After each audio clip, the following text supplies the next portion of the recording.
Je lis du livre de Genèse, chapitre 3, au verset 9, ce qui suit. Mais l'Éternel Dieu appela l'homme et lui dit, où es-tu? Prions. Notre Seigneur et notre Dieu, alors que nous découvrons cette référence, nous te remercions pour le Saint-Esprit qui nous conduit dans toute la vérité. Aide-nous à bien comprendre.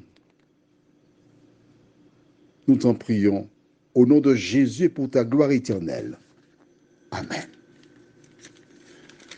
Rappelle-toi, on lit dans Genèse chapitre 2. Tu as trouvé Genèse 2?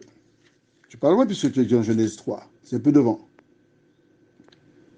Dieu avait dit à Ève et Adam au verset 16 et 17. L'Éternel Dieu donna cet ordre à l'homme.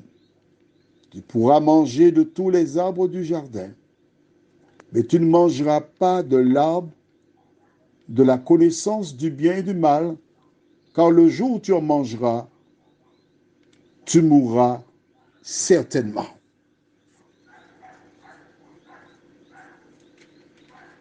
Ève et Adam mangèrent. Les paroles étaient belles, mais lorsqu'ils commençaient à voir les conséquences des paroles, le péché,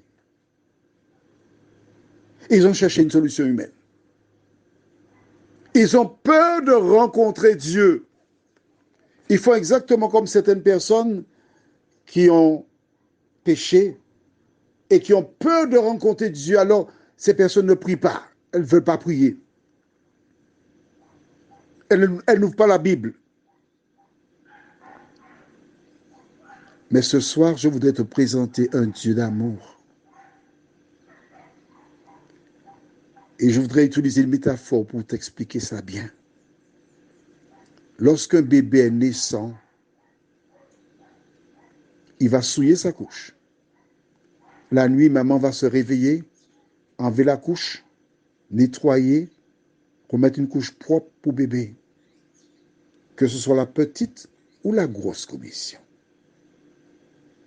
Maman sait que bébé ne peut pas faire autrement.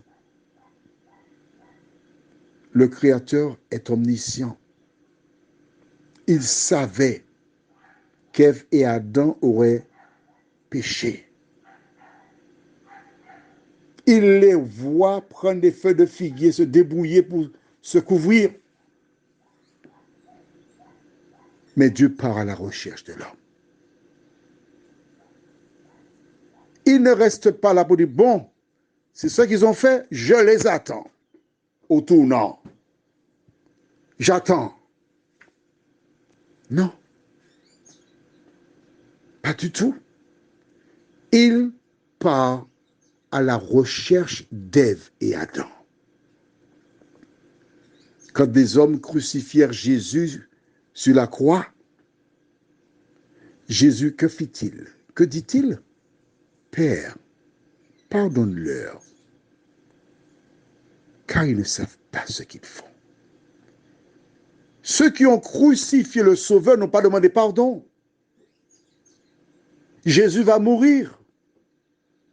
Il sait que dans le temps, leurs yeux s'ouvriront. Alors, il leur donne d'avance déjà son pardon. De telle sorte que plus tard, lorsqu'ils découvriront qui est Jésus, ils se rappelleront que Jésus a déjà offert le pardon. C'est lui qui fait le premier pas. Je pose une question. Ève, Adam, où es-tu? Où es-tu pour voir les malheurs qui s'abattent sur le monde? Où es-tu pour voir comment les hommes détruiront d'autres par toute espèce de procédé? Où es-tu pour voir les bombes nucléaires Hiroshima, Nagasaki? Où es-tu pour voir des vaccins que l'on donne aux gens qui provoquent d'autres maladies et la mort? Où es-tu? Mais dans le où es-tu, il y a aussi celui-ci Où es-tu pour voir Jésus venir sous forme humaine sur terre, être crucifié, mis à mort pour acheter tes descendants? Où es-tu? Dans quel but tu t'es placé, Adam? Il cherche Adam parce qu'il veut lui parler. Toi qui m'écoutes ce soir, Dieu te cherche aussi. Peut-être une amie, un ami qui t'envoie ce message. Dieu te cherche. Dieu voit ta situation.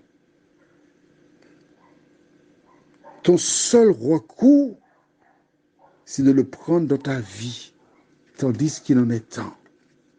Ton seul recours, c'est de t'appuyer sur sa parole et dire, Seigneur, je viens à toi. Car vois-tu, Dieu aurait pu mettre autour de l'arbre. Qu'est-ce qu'il pourrait mettre? Des anges? Une barrière? Non. Il a donné la liberté à l'homme qui se trouve maintenant en difficulté. Quel que soit le problème que tu rencontres, quelle que soit l'erreur, quel que soit le péché, la Bible te dit que là où le péché abonde, la grâce de Dieu surabonde. Rien ne saurait empêcher au sang de Jésus de te libérer, de te transformer, seulement si tu l'acceptes pour sauveur personnel. Le veux-tu? Prions. Notre Seigneur et notre Dieu, plusieurs se retrouvent dans des situations difficiles parce qu'ils ont succombé à la tentation provoquée par le diable. Mais nous voyons que tu es parti à la recherche d'Ève et Adam et que tu pars à notre recherche aussi. Nous te remercions, Seigneur, d'être parti à notre recherche. Donne-aider, Seigneur, toutes celles et ceux qui ont été loin. Permets que ces personnes se rappellent de Jean 6, verset 37, dans le Nouveau Testament. Matthieu, Marc, Luc, Jean. 4e livre du Nouveau Testament, où tu dis, je ne mettrai pas dehors celui qui vient à moi. L'ennemi dit à plusieurs, non, tu as été trop loin. Mais Seigneur, en ce soir, quel que soit ce qu'un homme ait pu faire, un homme ou une femme, tu attends son retour. De nous aider à garder nos yeux fixés sur toi et que rien ni personne ne puisse nous décourager, nous t'en prions, au nom de Jésus et pour ta gloire éternelle. Amen. Je te souhaite une bonne nuit sur le regard de Dieu.